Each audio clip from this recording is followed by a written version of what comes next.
تم نے اپنا حق ادا کر دیا، لیکن میں واپس تمہارے پاس آ گیا ہوں، مجھے اچھا نہیں لگ رہا ہے کہ میں واپس جاؤں۔ جب تم دونوں نے مجھے گرفتار کر ہی لیا ہے تو مجھے حجاج کے پاس لے کر چلو۔ وہ دونوں پولیس والے کہنے لگے سعید تمہارا دماغ خراب ہے، تمہیں معلوم ہے کہ اس کا انجام کیا ہوگا، وہ تمہیں قتل کر دے گا۔ سعید ابن جبیر کہتے ہیں ہاں مجھے معلوم ہے کہ اس کے سامنے گئے اور میرا انجام میرا قتل ہے، لیکن مجھے پھر بھی جانا ہے۔ کہا ایسا کیوں، ہم تو تمہیں چھوڑ رہے ہیں، پھر کیا بات ہے کہ تم بھاگنے کے لیے تیار نہیں ہو؟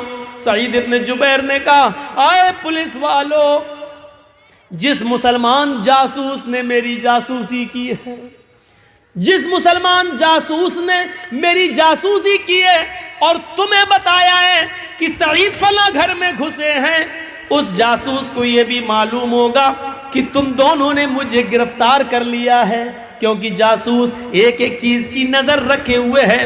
جب تم دونوں نے مجھے گرفتار کر لیا ہے تو اس کی خبر اس جاسوس کو ضرور ہوگی۔ تم مجھے چھوڑ رہے ہو تو جاسوس کو اس بات کی بھی خبر ہوگی کہ تم مجھے چھوڑ رہے ہو، اور جب حجاج کے سامنے تم جا کر یہ کہو گے کہ مجھے سعید ابن جبیر نہیں ملے، لیکن اگر اس جاسوس نے یہ کہہ دیا مل گئے تھے، میری آنکھوں کے سامنے ان کو پکڑا بھی تھا لیکن بعد میں چھوڑ دیا، تو پھر حجاج ابن یوسف جیسا ظالم آدمی یہ سن لے گا اور جان لے گا کہ تم دونوں نے مجھے گرفتار کر کے چھوڑ دیا ہے، تو پھر وہ تم دونوں کی گردن اڑا دے گا۔ سعید ابن جبیر نے یہ سیکھا ہی نہیں ہے کہ ہم اپنی جان بچانے کے لیے تم دونوں کی جان کو مصیبت میں ڈال دیں، تم دونوں کی جان کو خطرے میں ڈال دیں۔ نہ ہمارا نبی اس بات کی اجازت دیتا ہے، نہ ہمارا قرآن اس بات کی اجازت دیتا ہے، نہ ہمارا اسلام اس بات کی اجازت دیتا ہے۔ آئے پولیس والو، ہم تو بچ جائیں گے، لیکن ہمارے بارے میں جب پتہ چلے گا کہ تم دونوں نے ہمیں چھوڑ دیا تو پھر حجاج تم